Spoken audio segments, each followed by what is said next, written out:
திருமதி சரோஜா ராமமூர்த்தி அவர்கள் எழுதிய குடும்ப நாவல் இருளும் ஒளியும். இந்த நாவலோட அடுத்த பகுதி கேட்கலாமா? பகுதி 12, அத்தியாயம் 35. நான் ஏழை பெண். தீபாவளி பண்டிகைக்கு அப்புறம் கிராமம் மறுபடியும் அமைதியில் ஆழ்ந்து விட்டது. தங்கம் முன்னை போல ரகுபதியிடம் அதிகம் பேசுவதில்லை. படித்தவர் என்று சொல்லிக் கொள்கிறாரே தவிர கொஞ்சமாவது நல்லது கெட்டது தெரியவில்லையே இந்த அத்தானுக்கு என்று நினைத்து கொண்டாள் தங்கம்.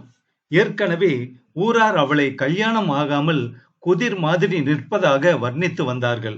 குதிரை மாதிரி திரிவதாகவும் கதை கட்டியிருந்தார்கள். வாயாடி என்று வேறு நாமகரணம் சூட்டி இருந்தார்கள். கண்ணா பின்னா என்று பல்லை காட்டும் கிராமத்து வாலிபர்களுக்கு தங்கத்தை கண்டாலே சிம்ம சொப்பனம்தான். ஏரிக்கரையில் அவளிடம் அசம்பாவிதமாக நடந்து கொண்ட வாலிபன் ஒருவனுக்கு தங்கத்தை நினைத்த போதெல்லாம் முதுகிலே யாரோ சாட்டையால் சுளீர் சுளீர் என்று அடிப்பது போல பிரமை ஏற்படுவதுண்டு.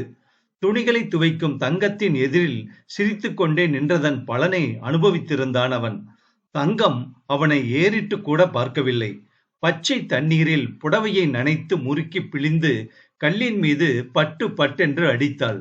வேகமாக சுழற்றி சுழற்றி வீசினாள். சுளீர் என்று ஜலம் வேகமாக வாலிபனின் முகத்தில் தெரித்தன. அவன் முதுகை திருப்பிக் கொண்டு நின்றபோது சுரீர் என்று முதுகில் தெரித்தன. அவன் திரும்பி பார்த்தபோது தங்கம் புடவையை முறுக்கி பிழிந்து கையை ஓங்கிக் கொண்டு நின்றிருந்தாள். வாலிபனின் எண்சான் உடம்பும் ஒரு சானாக குறுகியது. அன்று முதல் தங்கத்தை அவன் கோவிலில் வணங்கும் பரதேவதையாகவே நினைத்தான். அவள் இருக்கும் திசைக்கு ஒரு கும்பிடு போட்டான். அவள் ரொம்பவும் கண்டிப்புக்காரி என்பதை கிராமத்து ஏழை ஜனங்கள் புரிந்து கொண்டார்கள். தங்கம்மா எத்தனை வருஷம் கல்யாணம் கட்டிக்காம இருந்தாலும் பரவாயில்லம்மா, அது திரௌபதி மாதிரி தன்னைத்தானே காப்பாத்திக்கும். 5 புருஷன் இருந்தும் திரௌபதி அம்மாளை யாரம்மா காப்பாத்தினாங்க? நம்ம தங்கம்மாவுக்கு அந்த சாமர்த்தியம் இருக்குது. அர்ஜுன ராஜா மாதிரி நல்ல புருஷனா அதுக்கு கிடைப்பாங்க, கவலைப்படாதீங்க என்று அலமுவுக்கு ஆறுதல் கூறுவார்கள். சிப்பியிலே நல்முத்து விளைகிறது. பட்டு புழுவில் அதி அற்புதமான பட்டு உற்பத்தியாகிறது. சேற்றிலே செந்தாமரை மலர்கிறது. ஈசன் வண்ண மலர்களில் மட்டும் தேக்கி வைக்கவில்லை. அழகு விளைவதற்கு நல்ல இடங்கள்தான் வேண்டும் என்பதில்லை. சம திருஷ்டியுடன் அவன் எல்லா இடங்களிலும் அழகை தேக்கி வைத்திருக்கிறான். படித்த பெண்களுக்கு இல்லாத சில அரிய பண்பாடுகள் தங்கத்தின் இடம் நிரம்பி இருந்தன. எல்லோரையும் மரியாதையாக கௌரவிக்க தெரியும் அவளுக்கு. 4 பேரை மதித்து 4 வார்த்தைகள் பேசத் தெரியும். செய்துவிட்ட குற்றத்தை உணர்ந்து மன்னிப்பு கேட்கும் பண்பும் அவளுக்கு தெரியும். பிறவியுடன் அறிவு பிறந்து விடுகிறது. அதை வளர்க்கத்தான் கல்வி அறிவு பயன்படுகிறது. சிறந்த பண்பாட்டை பெண்கள் பெற அதற்கேற்ற குடும்ப சூழ்நிலை அவசியமாகிறது. உள்ள தூய்மையும் அகந்தையற்ற தன்மையும் உள்ள பெரியவர்களிடம் குழந்தைகள் வளர்ந்து வந்தால் அவர்கள் குணத்தை இவர்களும் அடைகிறார்கள். போலி கௌரவமும் ஒருவரையும் மதிக்காத சுபாவமும் நிறைந்த கூட்டத்தில் வளரும் குழந்தைகள் அந்த மனப்பான்மையைத்தான் வளர்த்து கொள்வார்கள். தப்பி தவறி எங்கோ விதிவிலக்காக சிலர் இருப்பதை பார்க்கலாம். பெரும்பாலும் இப்படித்தான் இருக்கிறது. தங்கத்தின் மனம் எவ்வளவு தெளிவாக இருக்கிறதோ அவ்வளவுக்கு கண்டிப்பும் நிறைந்திருந்தது. ஆரம்பத்தில் ரகுபதி அவளிடம் சகோதர அன்புடன் பழகி வருவதாகவே நினைத்திருந்தாள் தங்கம். வர வர அவன் பித்தனை போல் நடப்பதை அறிந்து கொண்டு பயந்தாள். தங்கத்தை தனியாக சந்தித்து பேச வேண்டும் என்கிற அவசியம் ரகுபதிக்கு இல்லை. அவளிடம் அவன் அந்தரங்கமாக சம்பாஷிப்பதற்கு என்ன இருக்கிறது? எல்லோர் எதிரிலும் தாராளமாக பேசலாமே. ஆனால் ரகுபதி அவளிடம் தனித்து பேச பல சந்தர்ப்பங்களை ஏற்படுத்தி கொண்டான். ஏரிக்கரைக்கு தங்கம் போனால் அங்கே அவனும் விரைந்தான். கிராமத்து வாலிபர்களை சுட்டு பொசுக்கும் தங்கம் ரகுபதியோடு தனித்து உரையாடுவதை அவர்கள் பார்த்தால் சும்மா விடுவார்களா? ஒரு நாள் அதிகாலையில் ஏரியில் குளித்து விட்டு திரும்பும் தங்கத்தை கோவிலில் சந்தித்தான் ரகுபதி. குடலை நிறைய தங்க அரளி புஷ்பங்களை பறித்து நிரப்பிக் கொண்டு வந்து நின்றிருந்தாள் தங்கம். பொழுது இன்னும் நன்றாகவே விடியவில்லை. அவளுக்கு மனசிலே 1000 குறைகள் உண்டு. அதை கோயிலுக்கு வந்து தெய்வத்தினிடம் முறையிட்டுக் கொள்வது அவள் வழக்கம். அதை கலைப்பதற்கு வந்த ரகுபதியை அவள் அங்கே சந்திக்க விரும்பவில்லை. என்னத்தான் இவ்வளவு காலையில் வந்து விட்டீர்கள் என்று சொல்லாமல் சொல்லி விளங்க வைத்தாள் தங்கம். வந்துவிட்டேன். வரக்கூடாதா தங்கம்? உன்னை பார்ப்பதற்காக வந்திருக்கிறேன் என்றான் ரகுபதி. வேடிக்கைதான். பொழுது விடிந்து பொழுது சாய்வதற்குள் வீட்டிலே பல முறைகள் பார்ப்பவளை கோவிலில் அதிசயமாக பார்க்க வந்தாராமே என்று தனக்குள் எண்ணி வியந்தாள் தங்கம். இருந்த போதிலும் பொறுமையை இழக்காமல், வீட்டிலே பேசிக்கொண்டால் போயிற்றாத்தான், அதற்காக என்னை இங்கே தேடி வர வேண்டுமா என்ன? இது கிராமாந்திரமத்தான். உங்கள் நகரத்திலே குற்றம் குறைகள் யாருடைய கண்களிலும் அவ்வளவாக தென்படாது. குற்றத்தை கூட ஒரு நாகரீகம் என்று நினைத்து ஒதுங்கி போவார்கள். ஆனால் இங்கே அப்படி இல்லையத்தான். ஒன்றுக்கு 10 கதை கட்டி விடுவார்கள். ஆமாம். ரகுபதி அவளை பார்த்து அழகு காட்டும் பாவனையாக ஆமாம் என்றான். உன்னை என்னவோ என்று நினைத்திருந்தேன் தங்கம். நன்றாக பேசுகிறாயடி அம்மா நீ. பெண்களே பேச்சில் வல்லவர்கள் என்று நினைக்கிறேன் என்று கூறிவிட்டு அவள் கையில் இருந்த புஷ்ப குடலையை பற்றி, இங்கே கொடு, அதை நான் எடுத்து வருகிறேன். தோளில் ஈரத்துணிகளின் சுமை அழுத்துவது போதாது என்று கையிலே வேறு என்று கூறி குடலையை வாங்கினான் ரகுபதி. தங்கம் பதறிப்போனாள். சட்டென்று குடலையை நழுவ விடவே அது கீழே விழுந்து மலர்கள் எல்லாம் சிதறி போயின. மை தீட்டிய விழிகளால் அவனை சுட்டு விடுவது போல் பார்த்தாள் தங்கம். அத்தான், என் பெயருக்கு மாசு கற்பிக்காதீர்கள். என்னை தனியாக வந்து எங்கேயும் சந்திக்க வேண்டாம். மாசற்றவளாக இருக்கும் போதே என்னை சமூகம் கீழே தள்ளி மிதிக்கிறது. பிறகு கேட்கவே வேண்டாம். நான் ஏழை பெண்ணத்தான் என்று கூறிவிட்டு அங்கிருந்து வீட்டிற்கு நடந்து விட்டாள் தங்கம். பெண் குலத்தின் பெருமையை தலையின் மூலம் உயர்த்த வேண்டும் என்று பாடுபட்டு வந்த ரகுபதியா அவன்? சந்தர்ப்ப கோளாறுகளால் அவன் ஏன் இப்படி மாற வேண்டும்?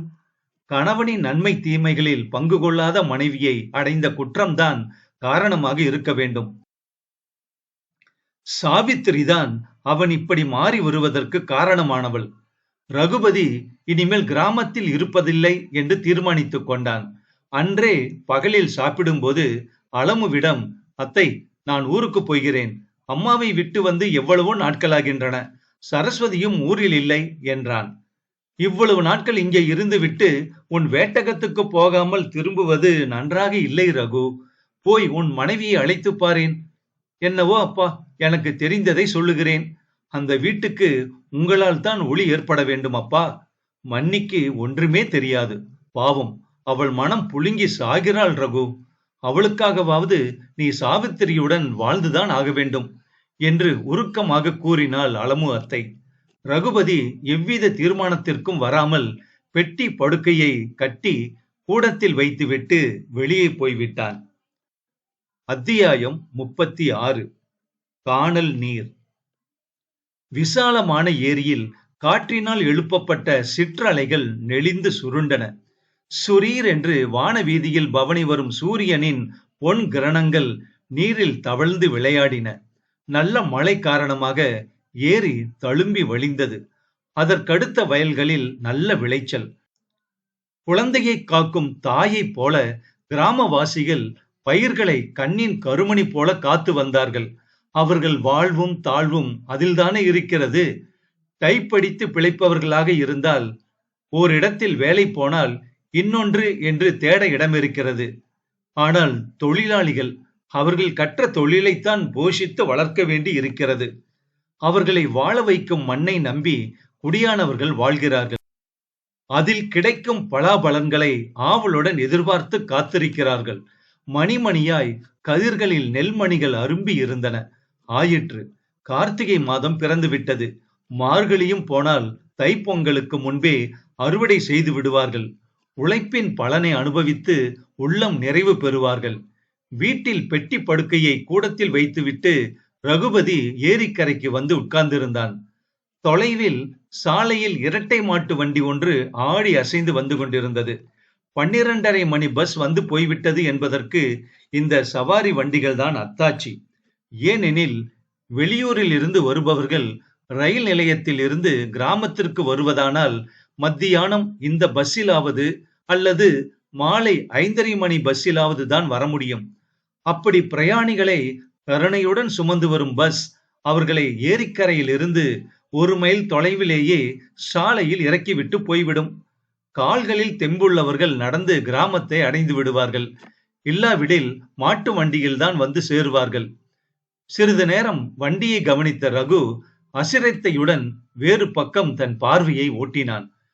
ஓ, யாரோ வருகிறார்கள் என்று அலட்சியமாகத்தான் இருந்தான். அவன் அலட்சியத்தை முந்திக் கொண்டு ஆச்சரியம் கிளம்பியது. என்ன, அது சரஸ்வதியா? சரஸ்வதியா வருகிறாள்? அவளுக்கு என்ன ஜோசியம் ஏதாவது தெரியுமா? சமய சஞ்சீவியாக இருக்கிறாளே என்று எண்ணி ரகுபதி வியந்தான். அவன் நேருக்கு நேர் அவளை பார்க்கவும் அஞ்சினான். ஏதோ ஒருவித வெட்கம் அவனை சூழ்ந்து கொண்டது. குனிந்த தலையுடன் உட்கார்ந்திருந்த ரகுபதியின் முன்பு சரஸ்வதி வந்து நின்றாள். அத்தான், இந்த ஊரில் என்ன செய்து கொண்டிருக்கிறாய் என்று நிதானமாக அவனை கேட்டாள் சரஸ்வதி. ரகுபதி சங்கோஜத்துடன் தலையை நிமிர்ந்து பார்த்தான்.